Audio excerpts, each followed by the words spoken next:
ఈ దినపు దేవుని యొక్క మాట కీర్తన గ్రంథము 86వ అధ్యాయము 7వ వచనము.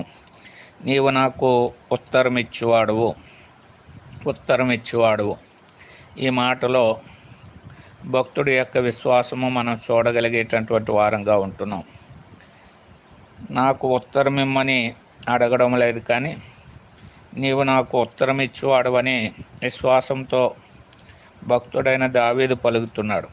కాబట్టి మనము కూడా ఇట్టి విశ్వాసము కలిగినటువంటి వారుగా ఉండాలని దేవుడు ఆశిస్తున్నటువంటి వాడుగా ఉన్నాడు. లేఖనాలు మనం గమనించినప్పుడు దేవుడు అనేక మార్లు పలుకుతున్నాడు, నీ విశ్వాసము గొప్పది అంటున్నాడు.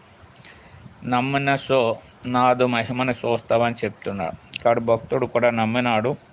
మనము కూడా దేవుడి యందు నమ్మిక ఉంచి మన సంగతులు దేవుని దగ్గర చెప్పుడు ద్వారా మనము కూడా మేలు పొందుతాం. ఆ రీతైన అనుభవాలు మనం కూడా కలిగి ఉందుదుము గాక.